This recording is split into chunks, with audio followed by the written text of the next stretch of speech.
오늘 우리가 함께 볼 말씀은 전도서 3장 1절의 말씀입니다. 제가 혼자 읽겠습니다.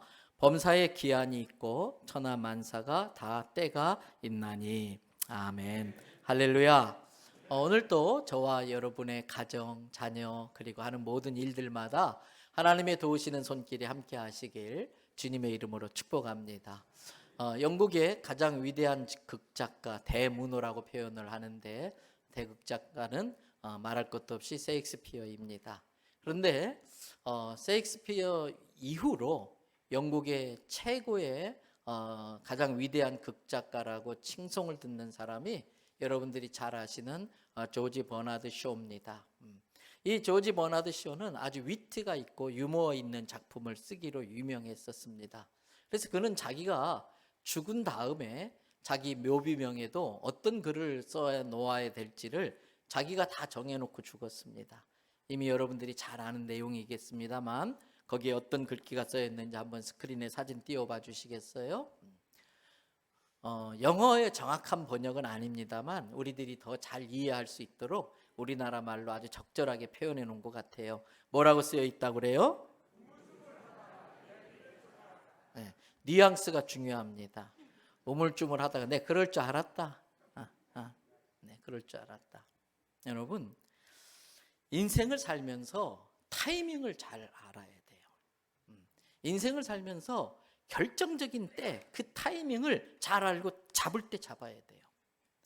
때를 놓치면 안 된다는 중요한 교훈을 깨우쳐주는 그러한 말입니다. 오늘 본문으로 택한 전도서 3장 1절 그 이하에 나오는 말씀도 바로 그런 말씀입니다. 1절을 보세요. 다 같이 한번 읽어봅니다. 범사에 기한이 있고 천하 만사가 다 때가 있다. 뭐가 있다고요? 때가 있다는 거예요. 그래서 2절에 보니까 날 때도 있지만 죽을 때도 있어요. 지혜는 내가 죽을 때를 아는 겁니다. 또 심어야 될 때가 있고 심을 때 심지 못하면 거둘 게 없어요. 또 늦기 전에 거둘 때 거두어 드려야 짐승들이나 다른 것들에게 빼앗기지 않아요. 3절에 때로는 마음 아프지만 죽여야 할 때도 있고요. 또 치료할 때가 있고요. 또 헐어버릴 때가 있고 다시 세워야 될 때가 있고. 4절에 보니까 웃을 때가 있고 울 때가 있고 웃을 때가 있고 또 슬퍼할 때가 있고 춤출 때가 있고. 5절 돌을 던져버릴 때가 있고 돌을 거둘 때가 있고 안을 때가 있고 않는 일을 멀리할 때가 있으며 6절에 찾을 때가 있고 잃을 때가 있으며 지킬 때가 있고 버릴 때가 있다는 거예요. 7절에 찢을 때가 있고 꿰매야 할 때가 있고 입을 꾹 다물고 잠잠해야 할 때가 있고 큰 소리로 외쳐야 할 때가 있고. 8절 다 같이 읽어볼까요? 사랑할 때가 있고 미워할 때가 있으며 전쟁할 때가 있고 평화할 때가 있느니라. 결국 이 1절부터 8절의 말씀을 정리해 보니까 저는 이렇게 정리되더라고요. 두 가지로. 축복받을 만한 때가 있구나. 이 때를 놓치면 축복을 놓치는구나. 심을 때에 심어야 거두는 복이 있는 거 아니겠습니까? 동시에 위기를 모면할 때가 있어요. 이때를 잘 대처하지 못하면 늘 우리 인생에 큰 위기가 닥쳐오는데 이 때를 잘 알면 그 닥쳐올 위기를 미리 예방해낼 수 있다는 겁니다.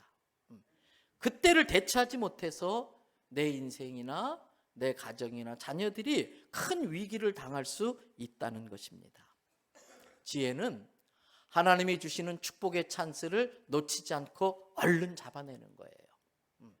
지혜는 성령이 주시는 분별력을 가지고 이 일이 앞으로 내 인생에, 내 가정에, 내 자녀들의 앞길에 어떤 재앙으로 닥쳐올지를 예측하고 미리미리 대비할 줄 아는 게 지혜인 것입니다. 그렇습니다. 때를 아는 게 지혜입니다. 오늘은 특별히 가정의 달이기도 하고 어버이 주일로 지키고 있기 때문에 가정과 관련해서 놓쳐서는 안 될 때에 대한 이야기를 좀 드리려고 합니다. 먼저 앞에서 말씀드린 것처럼 축복받을 수 있는 때를 놓치지 않아야 됩니다. 축복받아야 될 때를 놓치지 않기 위해서 우리들이 해야 할 일이 있습니다. 그것은 부모에게 효도하는 겁니다. 효도할 수 있는 때를 놓치면 그 효도를 통해 주시는 복도 놓치는 겁니다. 그리고 효도는 돌이킬 수 없어요. 그 때를 놓치면. 저희 어머니가 좀 연세가 많으시긴 합니다만 꽤 연세가 드실 때까지도 거동도 자유로우셨고 나름대로 참 곱게 이렇게 늙어 가셨어요. 그런데 한 1, 2년부터 이렇게 갑자기 많이 늙으시더라고요. 전에 좀 다친 적이 있다 보니까 그 이후로 갑자기 늙기 시작하는데 지금은 인천 여동생이 어머니 모시고 있는데 이제 점점 치매기가 심해지고 계세요. 옛날 일은 많이 기억하시는데 하신 이야기 또 하시고 밥 드신 것을 또 잊어버리고 또 밥을 안 드셨다고 그러고 또 심지어 한 몇 달 전부터는 이렇게 대소변도 가리지 못해서 그냥 동생이 직접 대소변을 이렇게 치워야 되는 그런 상황에 계셔요. 요즘 저는 그런 어머니를 생각할 때마다 마음이 참 아파요.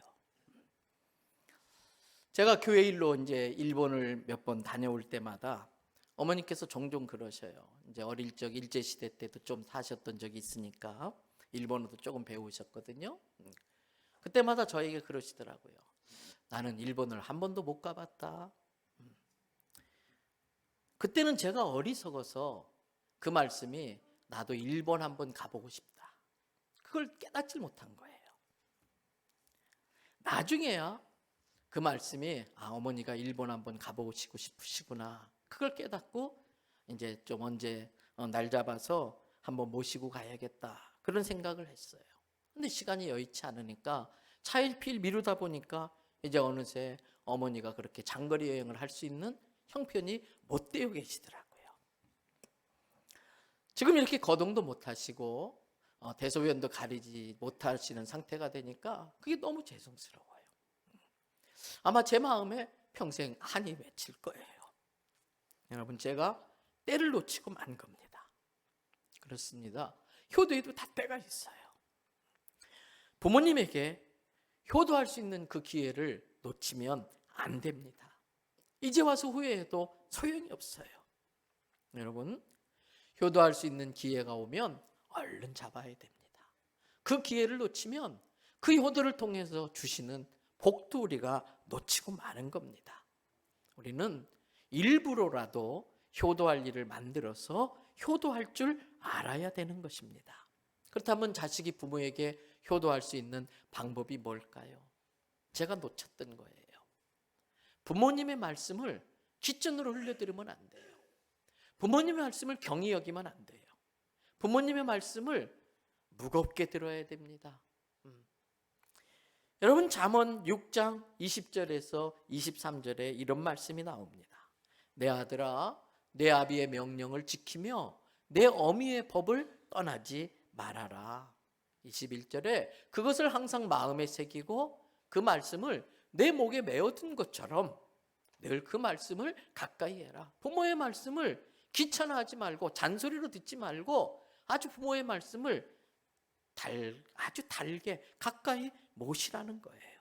그러면 22절에 그 부모님이 내게 평소에 주셨던 그 말씀이 내가 인생길을 걸어갈 때에 어떤 게 지혜로운 길일까? 어떤 게 옳은 길일까? 어떤 게 복받을 길인가? 그 길로 나를 인도한다는 거예요. 그리고 내가 잘 때는 뭐예요? 아무런 무방비 상태, 어떤 공격에도 아무런 대처도 할 수 없는 무방비 상태임에도 불구하고 부모님의 말씀대로 내가 있어야 할 곳에 있으면 그 말씀 자체가 나를 보호하는 기능을 하는 겁니다. 그리고 내가 깰 때는 뭐예요? 깨서 인생길을 걸어갈 때에 그 부모님이 하신 말씀과 늘 더불어 말하게 되면은 23절에 그 부모의 명령은 내 인생길에 등불이고 빛이 된다는 거예요. 함정을 피하고 어디로 가야 될지 저 멀리서 등대처럼 깜빡깜빡하는 빛이 된다는 거예요. 그리고 훈계의 책망은 잔소리가 아니라 그것이 나를 생명으로 인도하는 길이 된다는 겁니다. 여러분, 그렇기 때문에 부모님의 말씀에 순종하는 게 효도이고요. 그것이 내가 복받는 길이라는 걸 깨달으시기를 바랍니다.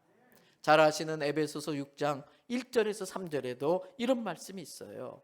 자녀들아, 주 안에서 너희 부모에게 어떻게 하라고요? 순종해라. 이것이 옳으니라 그랬어요. 이것이 옳으니라. 물론 조건이 붙었어요. 믿음 생활 포기해라 그러면 나도 지옥 가고 부모를 천국으로 인도할 수 있는 기회를 잃어버리기 때문에 그건 우리가 양보할 수 없어요. 그래서 주 안에서 부모에게 순종하라는 거예요. 이것이 옳은 거다, 당연하다, 도리라는 것입니다. 여러분, 예수 안 믿는 사람도요, 도리만 잘 지켜도 복 받습니다. 부모에게 순종하는 게 옳은 것이고 그게 도리고, 2절에 보십시오. 아버지와 어머니를 공경하라. 순종은 뭐예요? 순할 순자, 쫓을 종자예요. 부모님의 말씀을 순순히 따르는 게 순종이에요. 공경은 뭐예요? 공손할 공자, 공경할 공자예요.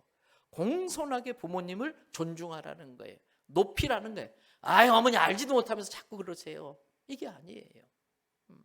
궁금한 게 많으세요. 거동이 불편하신 분은 밖의 일들이 알고 싶은 게 많은 거예요. 공손한 마음으로 섬기라는 거예요. 그런데 2절 뒤에 보세요. 이것이 뭐라고 그랬어요? 약속이 있는 첫 계명이다. 10계명의 1계명부터 4계명까지는 하나님 섬기는 법을 가르쳐줘요. 5계명부터 마지막 10번째 계명까지는 육신을 입고 이 땅에 사는 동안에 우리가 어떻게 살아야 될지 알려주는데, 그 중에 첫 번째가 제5계명인데 내 부모를 공경하라. 그런데 여기에는 하나님의 약속이 담겨 있답니다. 그게 뭔지 아세요? 3절 보세요. 다 같이 한번 읽습니다. 이로써 내가 잘되고 땅에서 장수하리라. 부모님의 말씀에 순종하고 부모를 공경하는 게 땅에서 잘되고 복받는 비결인 거예요. 때문에 여러분, 우리가 복받기 위해서 어떻게 해야 될지 이 시간 잘 깨달으시기를 바랍니다. 부모가 자식이 부모에게 효도하는 것은 그렇게 부모의 말씀을 중하게 공경하는 마음으로 순종하는 것 외에 부모님을 천국 가게 해드리는 것이 제일 큰 효도예요. 여러분, 구경 중에 제일 좋은 구경은 천국 구경인 줄로 믿습니다. 우리가 어디 관광 가가지고 아주 멋진 데를 보잖아요. 그러면 야, 천국이 이렇게 생겼을까? 그런 이야기를 종종 한단 말이에요. 구경 중에 제일 좋은 구경은 천국 구경입니다. 저는 어머니에게 일본 구경 못 지켜드린 게 참 죄송한데 그나마 천국 구경을 하실 수 있어서 얼마나 다행인지 모른다, 그런 생각을 해요. 부모님으로 하여금 천국 가게 해드리는 것보다 더 큰 효도는 없습니다. 육신의 부모를 생전에 아무리 잘 섬긴다고 해도 예수님 믿지 않고 지옥 가면 아무 소용이 없어요. 마가복음 8장 36절에 보십시오. 사람이 만일 온 천하를 얻고도 자기 목숨을 잃으면 무엇이 유익하겠느냐는 거예요. 이 세상에서 부귀영화 누리면서 호화롭게 살았어도 그 영혼을 잃어버리고 지옥 가면 그게 무슨 소용이 있느냐는 거예요. 당연히 살아생전에도 잘해드려야 돼요. 여러분, 제사는요, 귀신에게 썩는 겁니다. 평생에 살아계실 때에 불효해놓고 마음 아프니까 제사상을 아주 잘 차리는데 두 가지 이유예요. 남한테 좋은 소리 듣고 싶어서, 남에게 과시하고 싶어서. 제사 끝나고 나면 먹기는 누가 다 먹어요? 네. 밥에다가 숟가락 하나 꽂아놓고 귀신 부모님이 잘 드셨다고 생각하고 나중에 다 지들이 다 먹어요. 그건 효도가 아니에요. 살아생전에 잘해드려야 돼요. 그런데 더 중요한 건 돌아가셨을 때에 천국 가게 하는 겁니다. 묻습니다. 여러분의 부모님들은 예수 그리스도를 구주로 영접하셨습니까? 그분들이 구원의 진리, 복음을 정확히 알고 있습니까? 지금 내 옆자리에 부모님이 나와 함께 예배 드리고 있습니까? 오늘이라도 하나님이 부모님의 영혼을 부르시면 그분들이 천국 갈 수 있습니까? 만일 그럴 수 없다면 금식이라도 해야지요. 어머니 아버지가 예수님을 안 믿으니까 잘 모르실지 모르지만 전 예수님 믿어요. 천국 지옥 있는 걸 믿어요. 지옥은 끔찍한 곳이에요. 내가 사랑하는 어머니, 평생 은혜 입은 부모님들이 지옥 가는데 내가 어떻게 음식이 입에 넘어갑니까? 저 어머니 아버지 교회 나갈 때까지 밥 안 먹을 거예요. 그 결단하셔야 돼요. 이제 우리가 복 받는 건 부모님에게 효도하는 거라고 말씀드렸어요. 두 번째, 어떤 때를 알아야 되느냐? 이것이 나중에 어떤 화가 될 것인가? 그걸 예측하고 그 재앙을 막을 수 있는 그 때를 놓치면 안 돼요. 여러분, 이것이 오늘의 두 번째 주제입니다. 닥칠 위기를 미리 막아내기 위해서는 자녀에게 가르쳐야 될 것을 가르쳐야 할 때를 놓치지 말고 가르치셔야 됩니다. 여러분, 자식도 언제적 자식이라고 그래요? 품 안에 있을 때 자식이에요. 품 안에 있을 때 자식이에요. 머리통 커지고 그 머리통에 세상 지식 들어가고 대학 가고 그러면 부모 말 안 들어요. 늦었어요. 그때를 놓치기 전에 내 자녀에게 가르쳐야 될 것을 가르치라는 겁니다. 그렇지 않으면 후회할 때가 반드시 옵니다. 자녀들에게 인생에 가르쳐야 될 것들이 참 많겠지요. 그런데 우리는 그리스도인들로서 우리 자녀들에게 꼭 가르쳐야 될 것이 몇 가지 있습니다. 첫 번째는요, 하나님의 말씀을 정확하게 바르게 가르쳐야 됩니다. 디모데후서 3장 15절의 말씀을 보십시오. 그 이하에 15절부터 17절을 보면 성경은 능히 디모데 너로 하여금 그리스도 예수 안에 있는 믿음으로 말미암아 어떻게 하는 지혜가 있다고요? 구원에 이르게 하는 지혜가 있어요. 내 자식 지옥 가면 안 되잖아요. 내 자식 천국 가게 해야 돼요. 그런데 천국 가는 지혜가 하나님 말씀 안에 있다는 거예요. 그 성경 속에서 예수 그리스도를 믿는 믿음이 생기게 한다는 겁니다. 그러면서 16절 보세요. 모든 성경은 하나님의 감동으로 하나님의 영감으로 되어진 것으로서 내 자녀가 평생 살아가면서 알아야 될 인생의 교훈을 성경을 통해 배우게 됩니다. 그리고 내 아이들이 잘못했을 때에 부모가 야단치면 의가 상해요. 더 삐딱해질 수 있어요. 잔소리로 들어요. 그런데 성경이 따끔하게 책망합니다. 무섭게 책망합니다. 우리 아이들이 성경을 하나님의 말씀으로 알고 그 말씀을 중하게 여기고 그 말씀을 읽으면 책망받아야 될 것을 자기가 깨닫게 돼요, 스스로. 그리고 어떻게 그럼 바로 돌아올 수 있는가? 내가 교훈에서 벗어난 걸 책망하고 책망에서 끝나는 게 아니라 바르게 할 수 있는 길을 성경이 가르쳐줘요. 그러면서 의로 교육한다는 건 그 교훈이 나의 삶의 가치가 되고 철학이 되고 습관이 되도록 훈련시키게 하는 것이 하나님의 말씀이라는 거예요. 그럴 때에 17절 우리 자녀들이 하나님의 사람으로 온전하게 성장하는 거예요. 하나님의 사람으로 온전하게 성장하면 하나님이 자녀와 함께 하시는 거예요. 그러면 이 아이는 선한 능력을 갖추게 됩니다. 여러분, 세상에 많은 지식으로 학문으로 세상의 실력도 갖춰야 되고 능력도 갖춰야 돼요.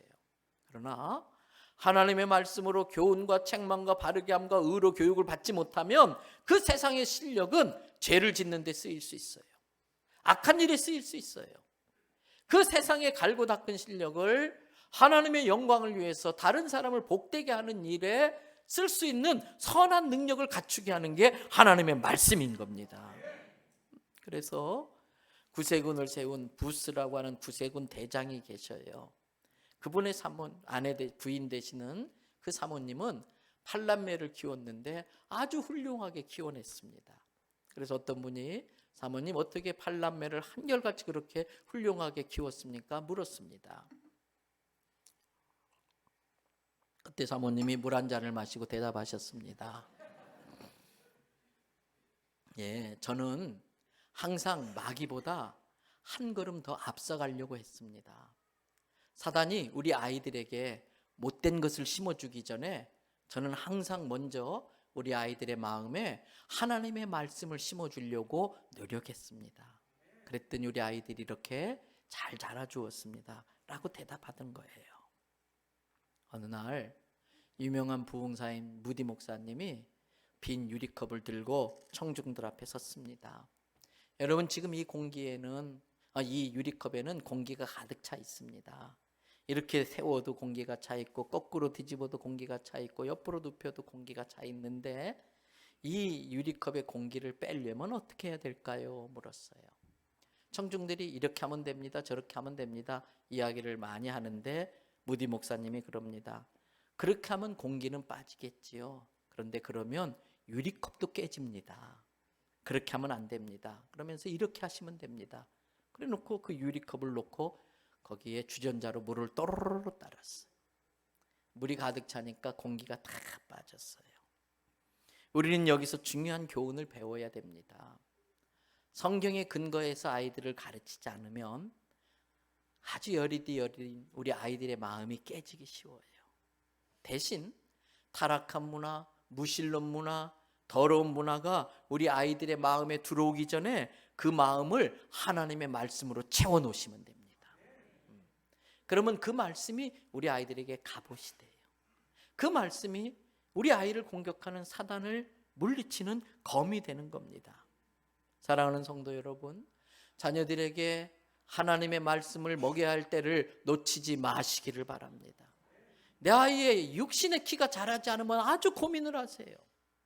그런데 여러분, 지혜는 보이는 것 뒤에 있는 걸 볼 줄 아는 게 지혜예요. 지혜는 눈에 보이지 않는 세계의 것을 볼 줄 아는 게 지혜예요. 내 아이의 육신의 키가 자라지 않는 건 보면서 내 아이의 영혼의 키가 자라지 않는 걸 왜 보지 못합니까? 여러분, 내 아이의 영혼의 키를 키우기 위하여 애쓰시는 부모 되기를 축복합니다. 묻습니다. 나는 내 자녀에게, 영적 존재인 내 자녀에게 영의 양식을 잘 먹이고 있는가? 육의 양식 차리는 그 정성으로 내 아이에게 영의 양식을 잘 정성스럽게 먹이고 있는가? 그렇기 때문에 아이들과 함께 성경 읽는 시간을 가지십시오. 요즘 지난번에도 드라마 바이블을 오후 예배 때 소개해드렸는데 좋은 어플들이 많잖아요. 저도 드라마 바이블 영어 버전을 가지고 계속 영어를 이렇게 듣고 있어요. 아이들과 함께 그걸 들으면 돼요. 너무 쉽잖아요. 그리고 이 주제별 69절 그거 괜히 하는 거 아닙니다. 우리 아이들에게 지금 무기를 장착시키는 거예요. 우리 아이들에게 만달로어인 같은 갑옷을 장착하는 거예요. 만달로어인이 뭔지 모르시는 분은 아이들한테 물어보시면 돼요. 그래서 유치부 아이부터 우리 교회 학교 모든 아이들도 주제별 성경 69절을 지금 암송시키고 있어요. 집사 아이들하고 그거 암송하고 어차피 줘야 될 용돈 그거 암송하면 조건으로 주면은 아이들이 얼마나 잘 외우겠어요. 그것이 평생 우리 아이들에게 그 아이를 지키는 보호가 될 줄 믿습니다. 또 앞으로 닥칠 위기를 대비하기 위해서 우리들이 자녀들에게 가르쳐야 할 것이 있습니다. 기도하는 법을 가르쳐야 됩니다. 부모는 자녀들에게 기도를 통해서 어렵고 힘들 때에 하나님께 도움을 요청하는 법을 가르쳐야 돼요. 어떤 누구의 인생도 항상 평탄할 수 없습니다. 살다 보면 힘든 일이 생깁니다. 어려운 일이 생깁니다. 위기가 닥칩니다. 갈 길을 몰라 방황할 때가 옵니다. 그럴 때에 내 자녀가 하나님께 무릎 꿇고 기도하면서 하나님의 도움을 구할 줄 아는 자녀로 키우셔야 됩니다. 그러면 하나님이 그 자녀의 기도를 들으시고 그 위기에서 건져주시고 그 어려움을 이겨낼 수 있는 힘과 지혜와 능력을 줄 믿습니다. 우리는 아이들과 항상 함께 해줄 수 없습니다. 그러나 예수님은 우리 아이들을 결코 떠나지 않습니다. 우리는 인생의 문제를 다 아이들에게 답을 줄 수 없습니다. 나도 모르는데 어떻게 아이들에게 답을 줘요? 나도 인생의 문제에 답을 몰라서 헤매고 있는데. 근데 예수님은 인생의 모든 답을 다 갖고 계세요. 기도를 통하여 예수님과 교제하는 법을 배운다면 우리 아이들이 어떤 어려움을 겪는다든지 어떤 인생의 어려운 문제를 만난다 할지라도 두려워하지 않고 그걸 풀어냄으로써 더 큰 복과 은혜를 받게 되는 줄 믿습니다. 여러분, 기도는 어떻게 가르칠 수 있는가? 기도는 말로 가르칠 수 없어요. 기도는 아이들과 함께 기도함으로써 가르칠 수 있어요. 아이들과 함께 기도하는 시간을 가지셔야 됩니다. 그래서 아이들에게 때로는 가정의 어려운 상황을 이야기하면서 기도를 요청하셔야 됩니다. 부모들이 몸이 아플 때에 아빠가 몸이 많이 아픈데 너희도 아빠 위해서 기도 좀 해줘. 우리는 자식들을 위해서 기도는 많이 해주는데 자식들한테 기도 부탁을 안 해요. 오히려 어린아이들의 기도가 순수하기 때문에 응답이 더 잘 됩니다. 가정에 재정적인 어려움이 있습니다. 아이들 걱정 안 끼치려고 부모가 다 알아서 하려고 한다. 그러면 아이들은 의존적이 됩니다. 가정이 어려운 건 솔직히 이야기하고, 얘들아, 하나님께서 우리 가정에 재정의 풍성함을 주셔서 우리가 더 많이 하나님이 할 수 있도록 우리 하나님께 기도하자. 너희들도 기도해줘. 기도 부탁해야 돼요. 기도 제목을 나눠야 돼요. 그리고 어떻게 기도를 가르칩니까? 여러분, 이미지가 참 중요합니다. 어릴 적 봤던 그 이미지가 참 중요합니다. 어머니의 기도하는 모습, 아버지가 하나님 앞에 겸손히 항복하는 자세로 손들고 기도하는 모습, 그게 아이들의 마음에 각인되어져 있어야 돼요. 그래서 우리 부모들은 다 죽잖아요. 아이들이 결국 고아가 되잖아요. 그때 고아가 됐을 때에 어려운 일을 닥치면 그때 아버지가 하나님께 두 손 들고 기도했지. 그때 어머니가 무릎 꿇고 눈물로 금식하며 기도했지. 그게 떠올라서 자녀들도 그렇게 어려움을 돌파해 갈 수 있도록 만들어줘야 됩니다.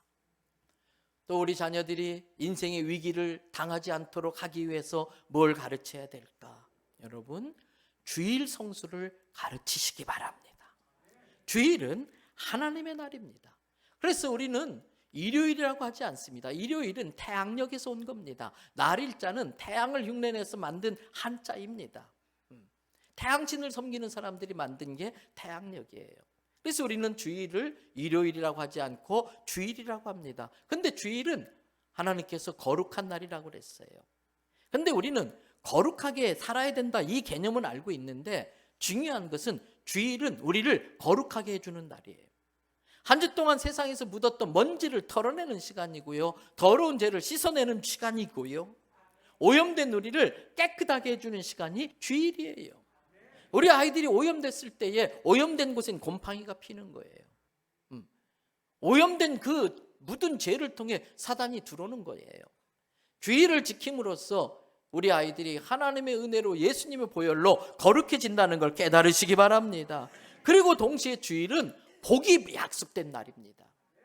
창세기 2장 3절 말씀해 보십시오. 일주일 동안 천지창조를 마치신 하나님께서 일곱째 날에 복되게 하시고 거룩하게 하셨다 그랬어요. 이 주일에 우리에게 복을 주신다는 것입니다. 여러분, 파리 올림픽 때에 스코틀랜드에 에릭 리들이라고 하는 선수가 있었어요. 이 스코틀랜드 작은 나라는 올림픽에서 금메달을 딴다는 것은 하늘의 별따기인데, 이 에릭 리들은 금메달을 딸 수 있는 가장 강력한 후보였었어요. 그런데 이 에릭 리들이 나가야 될 종목이 하필이면 주일날 경기가 펼쳐졌어요. 에릭 리들은, 저는 예수님 믿는 사람입니다. 주일은 주의 날이라 주님을 위해 써야 됩니다. 그리고 그 경기를 포기한 거예요. 국왕이 가서 찾아가서 설득하고 왕세자가 찾아가서 이렇게 구슬르고 해도 안 통해요. 그래서 결국 그 경기를 나가지 않게 되고 온 국민들의 지탄의 대상이 됐어요. 근데 에릭 리들은 그 모든 비난을 받으면서도 하나님께 계속 기도만 해요. 근데 그 주간 목요일에 전혀 준비도 안 되어 있던 종목에 선수가 문제가 돼서 어쩔 수 없이 대신 나가게 됐는데 거기에서 금메달을 따고 마는 거예요. 그래서 스코틀랜드의 국민 영웅이 돼요. 주일을 성수하는 그 에릭 리드를 하나님이 귀하게 보셔서 그의 능력으로가 아니라 하나님의 은혜로 금메달을 따게 해서 명예를 회복시켜 주더라는 것이에요.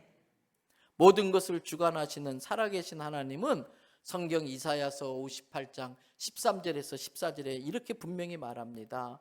만일 안식일, 우리로 말하면 주일에 내 발을 딴 데로 가는 걸 금하고 성전을 찾으면, 그리고 내 거룩한 날에 오락을 취하러 딴 곳으로 가지 않고 안식일이 제일 즐거운 날이야, 그런 마음을 가지고 안식일은 여호와께서 성일을 거룩한 날로 존귀한 날이야, 그러면서 이를 존귀하게 여기고 딴 길로 가지 아니하면 14절 보십시오. 내가 여호와 안에서 진정한 즐거움이 뭔지를 알게 된다는 거예요. 내가 너를 높은 곳에 존귀한 자리에 올려 세울 거고 내 조상 야곱의 기업으로 너를 키워줄 거다. 야곱의 기업으로 축복한다는 거예요. 이러므로 주일이 얼마나 중요한지 몰라요. 여러분, 자녀들에게 주일 성수를 엄하게 가르치십시오. 철저하게 가르치십시오. 어릴 때에 확실하게 두지 않으면 이제 머리통 커지면 주일날 놀러 다니기 바빠요. 딴짓하러 다니기 바빠요. 마지막, 우리 자녀들이 위기를 예방하기 위해서 꼭 배워야 될 게 있어요. 특별히 재정의 위기를 예방하기 위해서 배워야 될 게 있습니다. 그건 11조를 철저히 가르치십시오. 많은 유산을 물려주기보다는 11조 생활하는 법을 가르치는 게 지혜입니다. 우리들이 자녀들에게 물려주는 유산보다 11조 생활을 통하여 하나님이 주시는 복이 훨씬 더 큰 것입니다. 여러분, 때로 우리가 자녀들에게 물려준 물질은 우리 자녀들로 하여금 신앙을 떠나게 만드는 계기가 되기도 해요. 물려준 물질이 우리 자녀들로 하여금 죄를 짓게 만드는 도구로 쓰이게 될 수도 있어요. 그 물려준 많은 물질이 형제간에 금을 가게 만들 수도 있어요. 여러분, 내가 부자가 아니라 많은 재산 물려주지 못했어도 자녀에게 미안해할 필요 없어요. 자녀들에게 신앙을 물려주고 또 11조 하는 법을 가르치면 돼요. 그래서 제가 결혼 예비자 교육 때에 철저히 가르칩니다. 하나님께 11조, 시댁에 11조, 친정에 11조. 우리 아이들도 지금 꼬박꼬박 제 아내한테 11조를 보내요. 왜 아내한테 보내는지 모르겠어요. 제가 다 공부시켰는데. 또 아내는 또 어려운 교회에 또 선교비로 그걸 또 보내주고 있고요. 여러분, 형편상 많은 공부를 시키지 못했어도 괜찮아요. 여호와를 경외하는 게 지식의 근본이라고 그랬어요. 여호와를 경외하면 하나님이 이 아이의 장래를 책임져 주시는 겁니다. 거짓이 없으신 하나님은 말라기 3장 8절부터 12절에 확실하게 말씀하셨어요. 이스라엘 사람들아, 어찌 너희들이 하나님의 것을 도적질하겠느냐? 그러나 너희는 나의 것을 도적질하고 있다. 그러면서 아니 하나님, 우리가 어떻게 하나님의 것을 도둑질합니까? 그런 적이 없습니다. 아니다. 11조를 드리지 않고 하나님께 약속한 봉헌물을 드리지 않는 게 나의 것을 도둑질하는 거다. 그러면서 9절에 너희 온 나라가 나의 것을 도둑질하였기 때문에 이스라엘 백성들이 저주를 받았다는 거예요. 그러면서 10절에 만군의 여호와가 너희에게 이렇게 이르노라. 11조 안 한다는 게 아니라 온전한 11조를 창고에 들여 나의 집에 양식 있게 하고, 그러면서 나를 한번 테스트해봐라. 믿음으로 온전한 11조 드리는 사람에게 내가 하늘의 문을 활짝 열어서 너희에게 쌓을 곳이 없을 정도로, 쌓아둘 곳이 없을 정도로 복을 붓는지 안 붓는지 한번 나를 테스트해봐라. 그러면서 11절에 너희가 그렇게 믿음으로 온전한 11절 드리면 만군의 여호와가 이르노라. 내가 너희를 위하여 메뚜기를 막아줄 거야. 그 메뚜기가 너희 재산을 갉아먹는 것을 다 막아줄 거야. 그리고 너희 밭에 포도나무가 한파를 당하고 냉해를 입고 그래서 우박이 떨어져서 결실하기 전에 떨어지는 일이 없게 할 거야. 수고한 것이 헛되지 않게 해준다는 거예요. 그러면서 12절 너희 땅에 하나님의 복을 받아서 아름다워진 것을 보고 믿지 않는 자들이 야, 정말 너희가 복 받았구나, 나도 그 복 받고 싶다, 그러면서 너희를 따라오게 만들 거야. 그리고 마지막에 도장 하나 꽝 찍어요. 누구의 말이다? 만군의 여호와의 말이다. 거짓말하실 수 없는 하나님, 신실하셔서 반드시 하신 말씀을 지키시는 하나님. 이제 말씀 마칩니다. 우리 아이들이 하나님의 말씀을 인생길의 내비게이션으로 알고 그 하나님 말씀을 따라 살고 그 말씀 붙들고 어렵고 힘들 때마다 하나님 앞에 젖지를 도와주세요. 겸손하게 기도할 줄 알면, 그리고 주일이 내가 거룩해지고 또 주일이 내가 복받는 날이라는 걸 알아서 주일을 성수하고 하나님 앞에 온전한 11절 드린다면, 그런 아이로 자랐다면 자식 걱정 안 하셔도 돼요. 내가 책임질 능력 없어요. 하나님이 책임져 주실 줄 믿습니다. 이제 말씀 마칩니다. 늘 기회는 우리 곁을 지나갑니다. 그 기회를 놓치면 복도 놓치는 경우들이 있습니다. 마찬가지로 위기도 늘 우리 곁을 스쳐갑니다. 그때 이것이 큰 재앙이 될 수 있구나, 이걸 알고 미리미리 대처하지 않으면, 그 대처할 수 있는 기회를 놓치면 우리 인생에 큰 화를 당하게 됩니다. 에스겔서 34장 26절에 참 귀한 말씀이 있어요. 다 같이 한번 읽어보실래요? 내가 그들에게 복을 내리고 내 산 사방에 복을 내리며 때를 따라 소낙비를 내리되 복된 소낙비를 내리리라. 말씀 그대로 띄워주세요. 하나님께서 그를 경외하는 자들에게 복을 주는데 사방에 복을 내려주시고 종종 소낙비처럼 복된 소낙비를 내려준다는 거예요. 여러분, 그때를 위해서 그릇을 준비해 주시기 바랍니다. 그때 그릇을 뒤집어 놓고 있으면 안 돼요. 혹여라도 내가 이런저런 일들 때문에 시험 들어서 그 하나님의 복된 소낙비가 내리는데 마음의 그릇이 뒤집어 있는 건 아닌지 살피셔야 돼요. 내 부모의 마음의 그릇, 내 자식의 마음 그릇이, 내 아내의 마음 그릇, 내 남편의 마음 그릇이 뒤집어 있는 건 아닌지 살피시고 그거 바로 놓을 수 있도록 도와주셔야 됩니다. 그 복된 소낙비가 내리는 그 자리에 내 부모님도 내 자녀도 데려오시길 바랍니다. 그래서 우리 사랑하는 성도들의 가정이 하나님이 주시는 하늘의 신령한 것과 이 땅에 기름진 것으로 풍성해지는 은혜가 있기를 주님의 이름으로 축복합니다.